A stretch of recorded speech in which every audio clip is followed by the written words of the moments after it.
Visakha steel plant ఇటీవల తొలగించిన ఒప్పంద కార్మికుల్ని తిరిగి విధుల్లోకి తీసుకోవాలని ఏఐటీయూసీ జిల్లా అధ్యక్షుడు ఎం మన్మథరావు కోరారు. గురువారం జీవీఎంసీ గాంధీ విగ్రహం వద్ద నిర్వహించిన ఆందోళనలో ఆయన మాట్లాడారు. కేంద్ర ప్రభుత్వం ప్లాంట్లు నిర్వీర్యం చేసేలా వ్యవహరిస్తుందని, అందులో భాగంగానే కుట్రలు చేస్తుందని ఆరోపించారు. ఇప్పటికైనా ప్లాంట్ కు సొంత గనులు కేటాయించి ఉత్పత్తి పెంచేలా కృషి చేయాలన్నారు. ఆందోళనలో సంఘం నాయకులు SK Rehman, K Satyanarayana, B Venkatrao, P Chandrasekhar తదితరులు పాల్గొన్నారు. కార్మికులకు న్యాయం జరిగేంత వరకు పోరాటం చేస్తాం.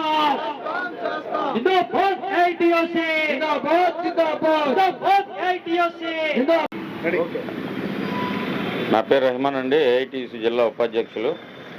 ప్రధానంగా ఏఐటీసీ జాతీయ సమితి పిలుపులో భాగంగా విశాఖ ఉక్కును ప్రభుత్వ రంగంలో కొనసాగించాలని, తొలగించిన కాంట్రాక్ట్ కార్మికులు ఎవరైతే 4000 మంది ఉన్నారో వీళ్ళందరినీ విధుల్లోకి తీసుకోవాలనేది ఈరోజు దేశమంతా కూడా అన్ని ప్రాంతాల్లో నిరసన కార్యక్రమాలు జరుగుతున్నాయి. ప్రధానంగా విశాఖ ఉక్కు ఆందోళనకని ఆనాడు 32 మంది బలిదానం మీద ఈరోజు విశాఖ స్టీల్ ప్లాంట్ అనేది ఏర్పాటు అయింది.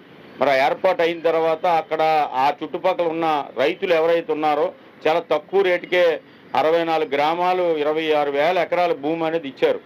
ఇచ్చిన వారికి ఆర్ కార్డులు ఇచ్చారు. ఆర్ కార్డులు ఇచ్చిన ఇంకా 8,000 పైచీలకు ఉన్నారు. ఇంతవరకు కూడా వాళ్ళకి ఉద్యోగాలు లేవు.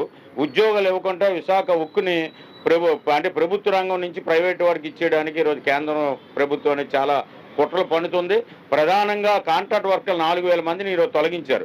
వాళ్ళు కనీసం ఆరోగ్యం రాపోయిన నిరసన కార్యక్రమంలో పాల్గొన్నారనే ఒక నెపంతో వాళ్ళ బోర్డు మీద నోటీస్ పెట్టి వాళ్ళు విధుల నుంచి తొలగిస్తున్నారు.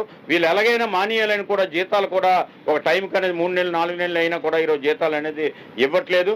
అంత దుర్మార్గంగా ఏదైతే ఈరోజు స్టీల్ ప్లాంట్ యాజమాన్యం ఉందో ఇంత నిర్లక్ష్యంగా వ్యవహరిస్తుంది. దీన్ని ఏఐటీసీగా తీవ్రంగా ఖండిస్తున్నాం. మీరు ఏదైతే ఆనాడు బలిదానమే సాధించుకున్న విశాఖ ఉక్కుని ప్రభుత్వ రంగంలో కొనసాగించాలి.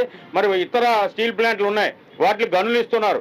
ఇక్కడ సంబంధించి డ్రా మెటీరియల్ అనేది నేటి వరకు కూడా అడుగుతున్నా కూడా ఇంతవరకు ఇవ్వట్లేదు. ఇవ్వకుండా దీన్ని ఎలాగైనా చంపేయాలని ఒక కృతనిశ్చయంతో కేంద్ర ప్రభుత్వం అనేది ముందుకు పోతుంది.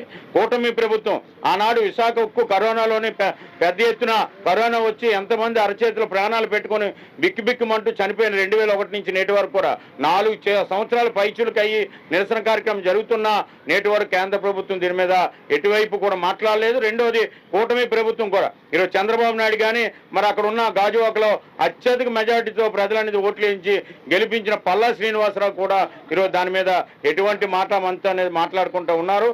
భరత్ కూడా వీళ్ళు వెంటనే కూటమి ప్రభుత్వం అనేది కేంద్రంలో నరేంద్ర మోడీతో మాట్లాడి విశాఖ ఉక్కుకి శైలిలో వీళ్ళను చేసే విధంగా తొలగించిన 4,000 కార్మికులు ఎవరైతే కాంట్రాక్ట్ వర్కర్లు ఉన్నారో తీసుకోవాలని ఏఐటీసీగా డిమాండ్ చేస్తున్నాం.